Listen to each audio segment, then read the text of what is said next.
Olá, sejam todos bem-vindos a mais uma aula do 7º ano, do 2º bimestre. Hoje nós temos uma aula de diversidades culturais no Brasil, indígena e africana. Eu estou aqui na companhia da professora Andréia. Bom dia, professora. Bom dia, professora Milene. Bom dia, estudantes, professores, PCNPs. É com muita alegria que estamos aqui em mais uma aula do 7º ano. Muito bem. Então, lembrando, né, que essa é uma aula do 6º ano, do 2º bimestre, né? Mais uma vez, todos os alunos, professores e PCNP, sejam bem-vindos a essa aula. E lembrando que essa aula é uma aula construída, né, em colaboração aí com a participação da equipe curricular da COPED.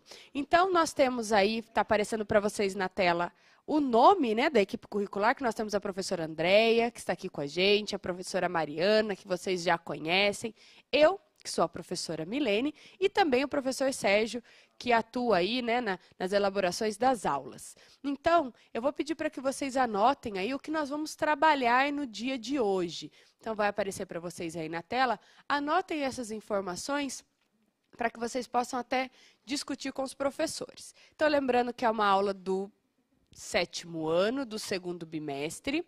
A habilidade do currículo é, lembrando que é do currículo paulista, analisar as influências indígenas e africanas no processo de formação da cultura brasileira e relacioná-las com a atuação dos movimentos sociais contemporâneos no Brasil.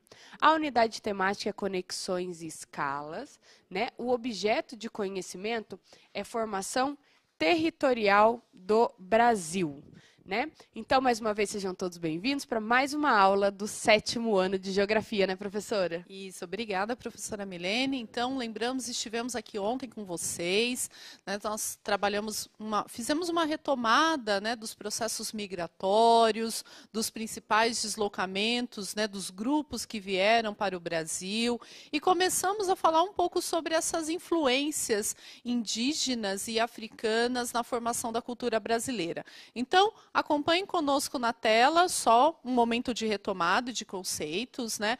Nós temos as principais matrizes étnicas no Brasil. Então, indígena, portuguesa e africana. É importante lembrar que cada uma tem um legado cultural específico, influências no processo histórico e de povoamento do Brasil, e que tantos outros povos e grupos contribuíram e contribuem ainda para a composição da identidade, da cultura brasileira, né? Então, agora a gente tem um vídeo, não é isso, professora? Muito bem. Nós vamos assistir um vídeo, né? Um vídeo que retrata aí a diversidade étnica, linguística e cultural dos povos indígenas do Brasil. Tá ok? Acompanhem o vídeo, façam suas anotações e já retornamos. O Brasil tem mais de 800 mil índios de 300 etnias e que falam mais de 270 línguas. Nesta semana, o Encontro das Culturas Indígenas em São Paulo reúne lideranças de várias dessas etnias. O objetivo é divulgar a cultura e as tradições de cada um dos povos e discutir as políticas públicas para a proteção das tribos e dos territórios. Diferentes tradições indígenas em um só lugar. O professor Beuari, da tribo Tembé, do Pará, caça com arco e flecha. Para nós tudo tem uma ciência, né? Então isso não pode deixar à toa, né? Assim, deixar acabar. Nós temos que continuar com ela. E tem muito mais no Encontro das Culturas Indígenas. Este instrumento maracá, feito de cabaça e sementes, é utilizado em danças e rituais de reza. Teve também contação de história. Este índio explica a origem de nomes de alguns lugares. Por exemplo, Niterói, no Rio de Janeiro, significa água escondida em tupi. O artesanato é feito principalmente de penas, madeira e muitas sementes. Música e dança marcam as culturas. Que é o canto e dança, né, que se chama toré, que é uma dança sagrada, onde a gente, no momento que a gente está dançando esse toré, a gente invoca os seres da natureza. Eu gostei, eu achei ela motivante e eu gostaria também de dançar junto com eles. Cerca de 200 pessoas de 70 etnias indígenas participam aqui deste encontro no SESC em São Paulo. Além de divulgar um pouco da cultura, o objetivo é fortalecer políticas públicas. A mãe de Tamicuã foi assassinada durante uma invasão de terras indígenas dos Pataxó, na Bahia. Depois, ela veio para São Paulo para estudar serviço social. Como nós indígenas precisamos de sair das nossas terras ou da nossa cidade para estar estudando, para estar levando um conhecimento para o nosso povo, futuramente sim, eu gostaria de estar voltando, sim. São 100 lideranças, né, nacionais das etnias que estão lá para compor políticas públicas. Muito bem, estamos de volta. Só gostaríamos de lembrar que essa aula, né, como nós estamos falando da diversidade cultural, ela é uma aula que nós vamos ter a presença de diversos vídeos. Então é importante, aluno, que nesse momento você registre no seu caderno as suas dúvidas, as suas percepções, faça as suas anotações, né, discuta com o seu professor, com os seus colegas. Então isso é muito importante. Quando nós estamos falando de diversidades culturais, então, além do que nós estamos falando, é importante a gente visualizar, né, entender esses movimentos. Então, por isso que hoje a nossa aula é uma aula repleta, nós vamos ter vários vídeos curtinhos, né, lógico, mas vários vídeos. E nesse momento eu gostaria até de deixar uma dica para vocês. Tem provavelmente vocês já assistiram, né, no momento de infância de vocês, mas tem um vídeo do Cocoricó que chama Tupi. E ele é bem legal, ele é uma música onde é narrado as influências da língua tupi no nosso dia a dia. Então, vale a pena conferir. Então, lembrando que é uma música do Cocoricó, que tem o nome Tupi. Tá ok? Não é isso, professora? Isso mesmo. Excelente recomendação, professora. Obrigada. Então, agora, mais uma vez na tela, só um resuminho do que nós conversamos ontem na aula, né?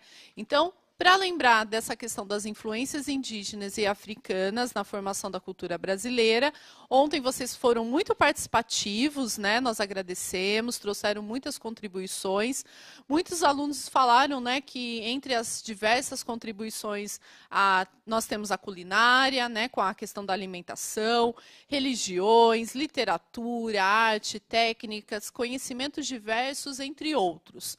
Então, aprender e compreender a questão da diversidade cultural no Brasil é um grande desafio, né? Essa aula é um começo de conversa, de diálogo com vocês, né? Uma continuidade de diálogo, mas é importante que você aprofunde junto com seus professores e colegas e familiares, né?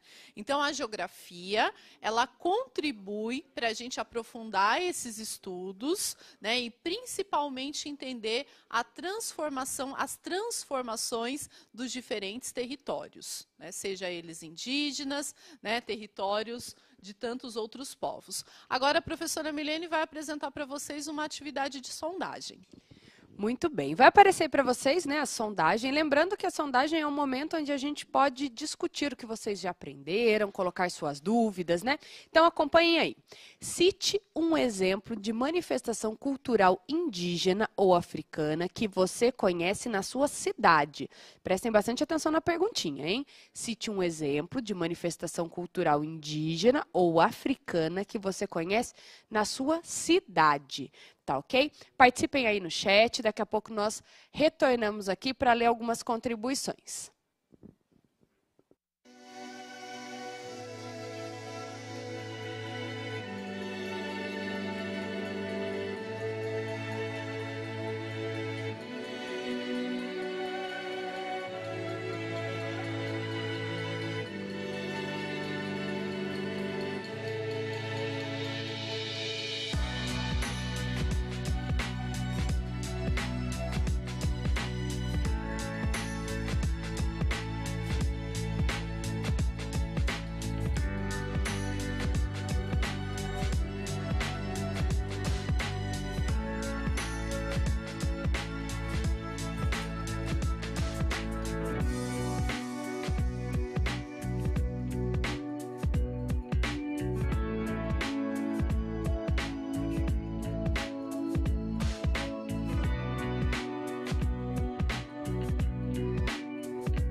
Muito bem, estamos de volta. Nossa, vários alunos aqui participando, eles estão super participativos. Então, eu vou ler algumas contribuições, lembrando que cite um exemplo de manifestação cultural indígena ou africana que você conhece na sua cidade. Então, antes de eu ler algumas contribuições, a Graziele colocou, bom dia, profs. Bom dia, Graziele. Bom dia. O Victor colocou candomblé, né? Lembrando que o candomblé aí é uma manifestação, né, religiosa, cultural, né? O Victor colocou, o Cauã colocou feijoada, a Manuele colocou capoeira e o Eric falou da comemoração da consciência negra. E aí, professora? Muito bom, professora Milene, excelentes contribuições, né? Vocês cada vez mais participativos, e é isso mesmo que a gente gostaria sempre nas aulas aqui de Geografia, em todas as aulas do Centro de Mídias. Nós identificamos aqui tantas outras contribuições e a gente gostaria de destacar duas em especial.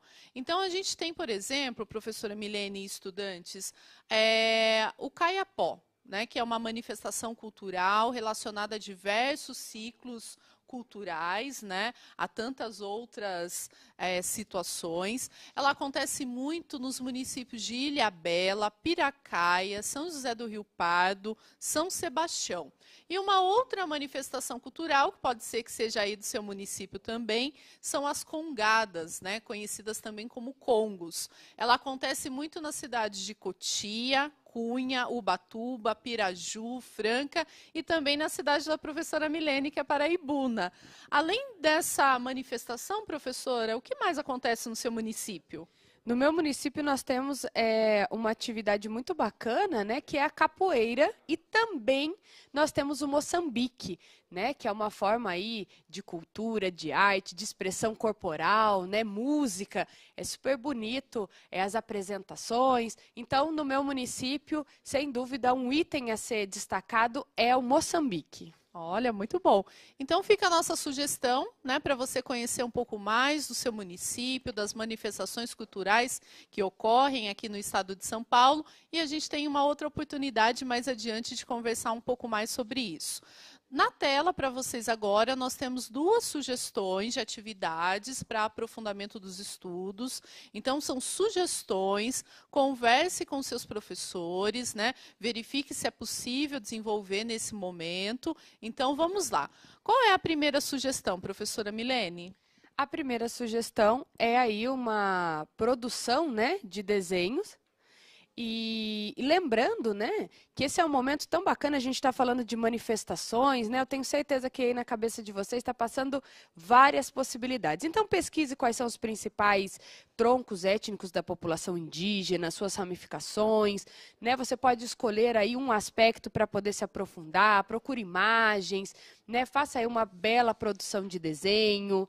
E nós também temos uma outra ideia para falar aí das influências africanas, que seria a produção de um podcast, né? Pesquisar um pouco sobre a cultura dos povos africanos. Para quem ainda não sabe, pesquisar um pouquinho o que é podcast, é super bacana. E o legal é que quando vocês fizerem aí a postagem ou dividir isso com alguém, utilizar a hashtag Aprendendo Cultura Africana e Indígena na Escola. Porque com essa hashtag a gente consegue encontrar aí esse material feito por vocês, né? Lembrando que também tem a hashtag aí eu, né, no Centro de Mídias. Então vocês também podem utilizar essas duas hashtags. Isso, professora, muito obrigada pela contribuição. Então, agora a gente vai fazer um resuminho do que é cultura. Há diversas definições, né? Nós temos muitos outros componentes curriculares que trabalham com o conceito de cultura, como componente de arte, de história e a geografia também. Então, acompanhe conosco a leitura de uma definição sobre esse conceito. Então, vamos lá. A dimensão cultural de uma dada sociedade compreende o conjunto de códigos e valores, materiais e imateriais por ela produzidos, que podem ser resumidas na reunião de saberes, crenças, hábitos e costumes, atividades e técnicas produtivas, práticas medicinais, manifestações religiosas e artísticas que identificam e caracterizam os diferentes povos. Então, resumidamente, saberes tradicionais, formas de expressão, celebrações e lugares, né, estão ligados à identidade cultural e à continuidade de tradições, para a organização do espaço geográfico. Agora, a gente vai destacar um documento, né, que ele é muito, muito importante, né, no nosso país, que é a Constituição da República Federativa de 1988. Então, a gente está destacando para vocês um artigo que se chama o artigo 215. Então, vamos acompanhar a leitura desse trecho da nossa Constituição. Vamos lá. Artigo 215. O Estado garantirá a todos o pleno exercício dos direitos culturais e acesso às fontes da cultura nacional e apoiará e incentivará a valorização e a difusão das manifestações culturais. O Estado protegerá as manifestações das culturas populares, indígenas e afro-brasileiras e das de outros grupos participantes do processo civilizatório nacional.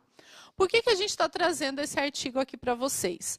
Porque é importante sempre a gente lembrar que a gente está conhecendo um pouco mais das influências indígenas e africanas para a formação da cultura brasileira e que é importante nesse processo de estudo a valorização, o respeito, né? A gente está falando aqui de um Brasil que foi formado por diversos grupos e é importante a gente conhecer, valorizar e respeitar, né, no nosso município, no nosso bairro, em tantas outras regiões do Brasil.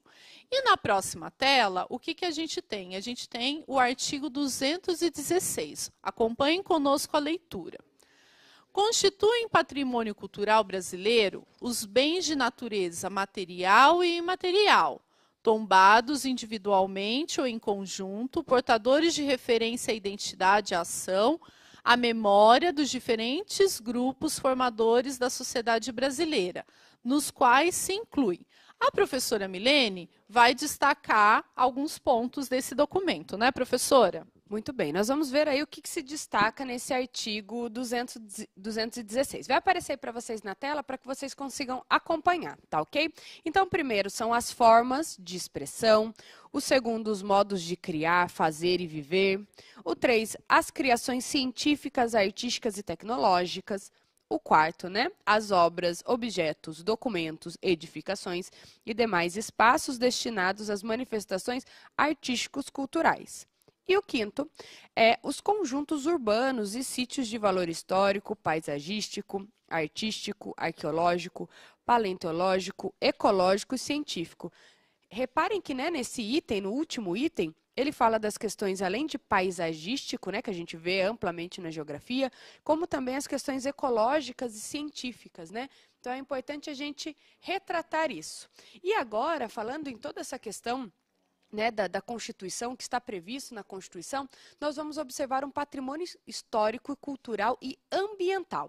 Então, observem aí na tela de vocês, nessa imagem, que é um trecho da Mata Atlântica, né, que se inicia na Serra da Jureia e vai até a Ilha do Mel, e foi declarado aí reserva da biosfera pela Unesco em 1991.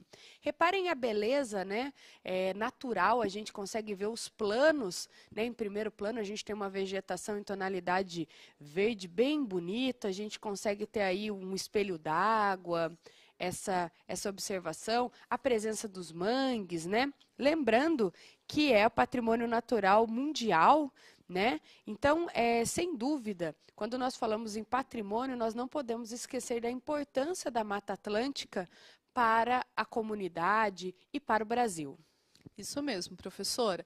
Mas o nosso objetivo nessa aula é tratar um pouco mais do patrimônio imaterial no Brasil. Então, nós temos muitas manifestações culturais de diferentes povos que se tornaram patrimônio imaterial. Nós trouxemos para destacar para vocês aqui 4 exemplos. E desses 4 exemplos, nós trouxemos 2 vídeos. Então, vamos lá anotar quais são essas manifestações que seria muito legal se você aprofundasse com seus colegas e professores depois do estudo.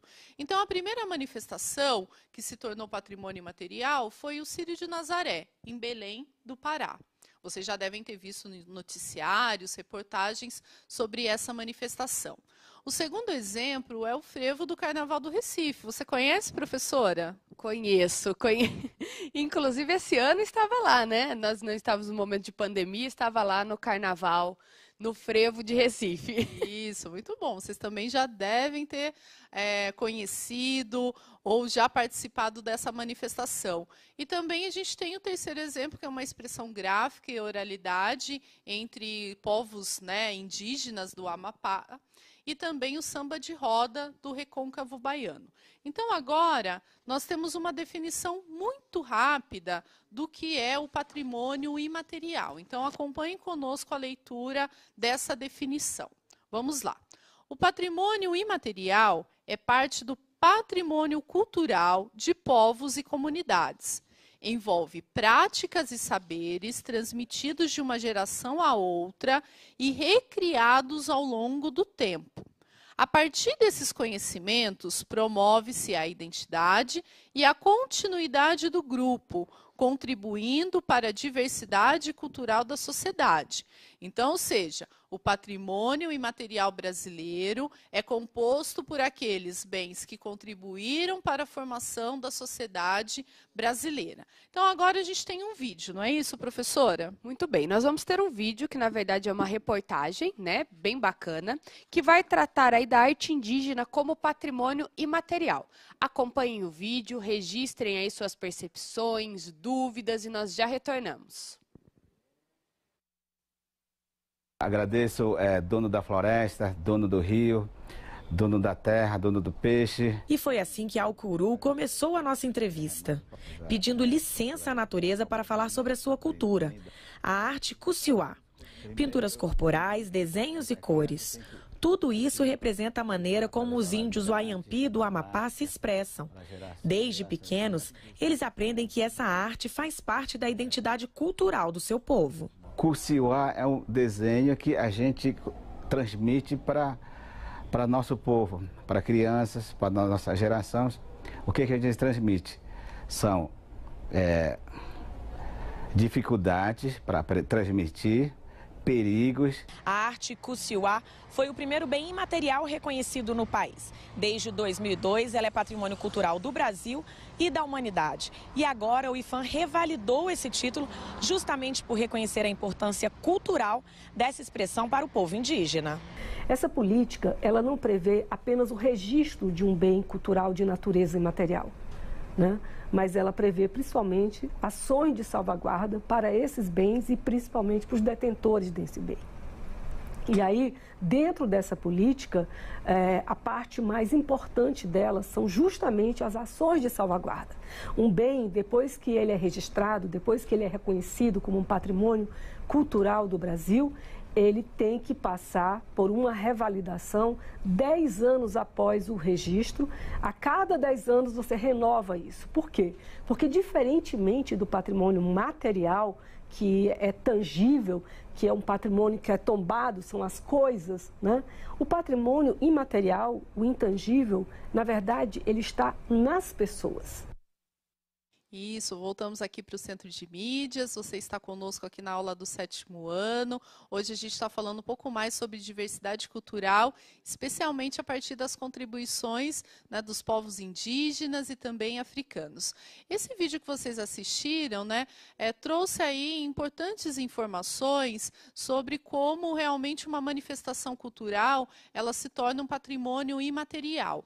No caso desse povo indígena no Amapá, ele, na região norte do Brasil, ele também, além de patrimônio imaterial no Brasil, hoje ele é considerado um patrimônio da humanidade. Então, aproveite depois, pesquise mais, conheça essa questão da arte gráfica desse povo, tão importante para o Brasil e para a humanidade. Agora a gente vai assistir uma outra reportagem que traz um outro exemplo que tem a ver com a questão do samba. Então, acompanhe conosco, anote as suas ideias principais e daqui a pouquinho a gente volta para uma atividade.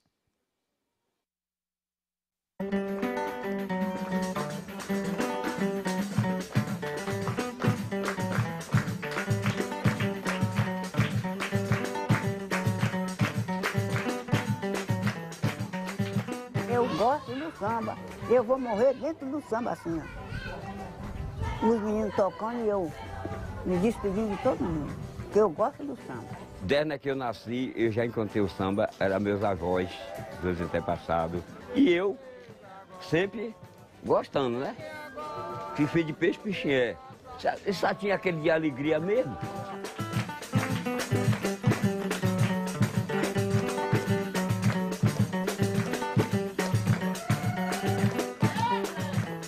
E aqui é terra quilombola.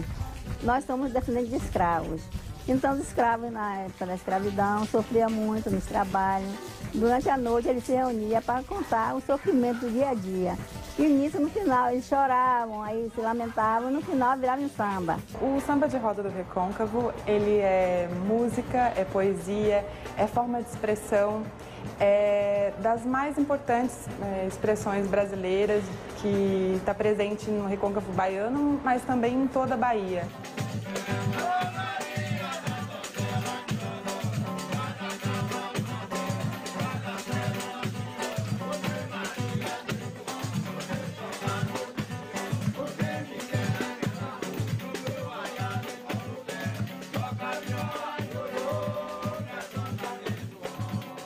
Então, esse samba é um samba que vai retratando a nossa vivência, o que já vivemos, o sofrimento que vai passando. Então, quando a gente cai no samba, a gente esquece de tudo. A gente só quer saber sambar. Se você vê quando toca, a gente chega a se balançar sem querer, né?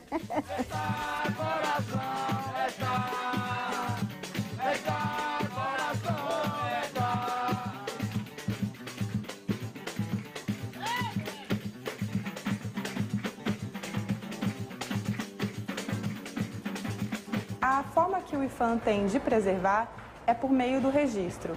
E esse bem foi reconhecido em 2005 como Patrimônio do Brasil. Mas em 2008 foi concebido a ele o título de Patrimônio da Humanidade em função da sua importância, da sua representatividade da identidade nacional.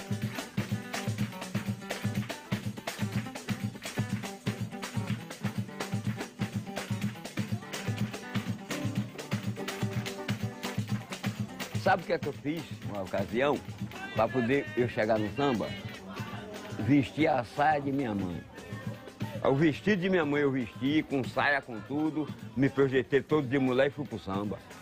Agora pisando por cima, embolando e caindo no meio da sala, e lá vai eu pinotando. Ela aqui me pegar com o cipó para baixo, aí a raça caiu para dentro e disse, não, deixa o menino sambar, deixa o menino sambar. Eu sambei até de manhã, foi o dia mais feliz de minha vida, foi aquele.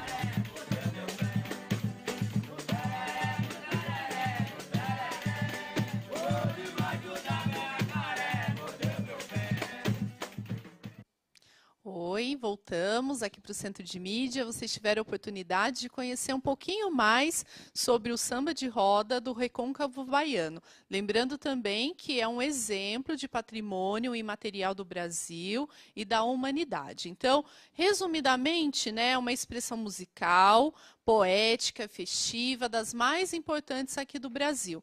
A professora Milene agora vai apresentar uma atividade, não é isso, professora? Muito bem. Nós vamos fazer uma atividade, mas antes de eu falar da atividade, nós vamos primeiro fazer uma rápida observação do mapa, que inclusive será o mapa da atividade. Então, vai aparecer para vocês na tela atividade 1 e um mapa. E o que é importante da gente ressaltar nesse mapa? Que ele é um mapa que representa grupos artísticos, em especial a capoeira. Então, está sendo representado aí grupos artísticos, mas com ligação à capoeira, tá ok?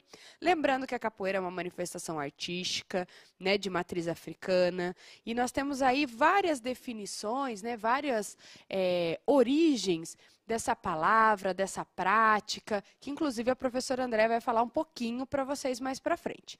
Então, só observem o mapa, observem a concentração, né, desses grupos artísticos, para que a gente consiga aí fazer a nossa atividade. E no próximo slide, nós já vamos ter o mapa com a pergunta. Então, acompanhem aí os questionamentos. O primeiro questionamento é: quais são as regiões com maior concentração de grupos de capoeira no território brasileiro? E o segundo questionamento: quais são os motivos associados a essa concentração? Essas duas perguntinhas vão ficar por alguns instantes para vocês e nós já retornamos.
Muito bem, estamos de volta. Nós estávamos aqui filtrando, né, as respostas, as informações. E para o primeiro questionamento, quais são as regiões com maior concentração de grupos de capoeira no território brasileiro? A maioria dos alunos colocou a mesma resposta, professora, mas eu vou destacar aqui alguns. O Marcelo, o Breno e a Rita Beatriz colocou que a maior concentração estava no Sudeste e Nordeste. E para o segundo questionamento, quais são os motivos associados a essa concentração? Nós tivemos várias respostas, mas eu destaquei duas aqui. Na verdade, uma que são ligadas. Tanto o Armando quanto o Newton colocaram que, por conta da imigração, né, essas regiões elas eram centros, aí, polos desse desenvolvimento da capoeira. Tá bom. Obrigada, professora. Agradeço aos estudantes também que registraram suas respostas. É sempre bom lembrar que esse espaço é muito importante. É um espaço de aprendizagem, de troca, de experiências e também um momento de tirar dúvidas. Então, vamos lá. É importante a gente lembrar que a capoeira é um elemento da cultura popular brasileira, né? A sua origem nas matrizes africanas é muito importante a gente destacar. Ela associa tanto a questão da luta, a dança, né? A questão do movimento. Provavelmente nas aulas de educação física vocês já viram ou, né, terão oportunidade de conhecer mais. E para a primeira resposta, né, a primeira questão, então quem colocou Sudeste e Nordeste está muito próximo dessa resposta, né, professora? Dentro da região Sudeste, destaca-se o estado de São Paulo e o Rio de Janeiro, e na região Nordeste, o estado da Bahia. De acordo com estudos de 2009, que foram publicados no censo de 2010, 48,8% dos municípios, né, brasileiros têm grupos de capoeiristas. O estado do Rio de Janeiro possui elevado número de municípios com essa característica. Depois vem Pernambuco, Ceará e Bahia, respectivamente. Para a segunda questão, há várias hipóteses, estudos que explicam essa concentração nessas regiões. Então, vamos lá para a primeira hipótese, né? A capoeira nasceu na África Central e foi trazida, né, por africanos que vieram para o Brasil. A capoeira, né, teve também criação, né, teve continuidade nos quilombos do Brasil. E a terceira hipótese é que a capoeira é uma criação dos índios, por isso, né, o seu nome está ligado à língua indígena. Então, assim, é importante lembrar que a capoeira ela fixou raízes, né, em áreas urbanas, principalmente em áreas portuárias. A capoeira ela é conhecida como um movimento de resistência e, com o passar dos anos, muitas escolas, muitas academias passaram também a oferecer atividades ligadas à capoeira, né? Ela acabou se tornando um grande esporte praticado no Brasil. Então, converse um pouco mais com o seu professor sobre essas questões. Não é isso, professora? Muito bem. E agora nós vamos ter aí uma imagem, né, da capoeira, que vai aparecer para vocês na tela, que representa aí justamente tudo que a professora Andréia comentou, né? A gente consegue observar, lembrando que essa imagem que aparece aí para vocês, né, ela representa a roda de capoeira. E a próxima imagem que vai aparecer para vocês, que aí já é uma fotografia também de uma roda de capoeira, é importante a gente observar alguns elementos, né? Mas é importante também a gente ressaltar que é uma manifestação cultural, né, de múltiplas dimensões, que ao mesmo tempo é dança, é luta, é jogo, né? Eu vou pedir para que volte a imagem para vocês continuarem observando aí. Lembrando também que, que existe uma documentação histórica que percorre aí pelo menos 300 anos, né, de registros voltados à capoeira, que reforçando, né, dança, luta, é jogo, né, uma manifestação artística, corporal, super bacana. E, além disso, cobre um amplo território geográfico que mapeia aí 5 continentes. Há registros que a capoeira está difundida em mais de 150 países. Então, olha que informação importante, né? Quando a gente pensa que a capoeira está aí difundida em mais de 150 países, né, professora? Isso mesmo. Na internet, vocês encontram diferentes vídeos que contam um pouco mais sobre a origem da capoeira e as suas diferentes fases, né? Então, aqui na tela, a gente vai deixar um exemplo para vocês, né? É uma reportagem da TV Brasil que vocês podem... Deixa eu voltar aqui. Isso. Conheça um pouco mais da história da capoeira. É uma reportagem curtinha da TV Brasil que vocês podem assistir. A gente vai voltar a falar desse assunto, né? Nosso segundo bimestre continua, a gente vai ter um momento de retomada, onde a gente vai poder falar um pouco mais sobre as influências da cultura indígena e africana na formação da cultura brasileira. Eu me despeço de vocês, eu agradeço toda a participação, o engajamento, e a gente volta a conversar semana que vem. Muito obrigada. Aproveito e agradeço a professora Milene. Muito obrigada. Um forte abraço a todos. Até a nossa próxima aula de geografia. Não se esqueçam, fiquem em casa. Tchau, tchau, gente. Até a próxima.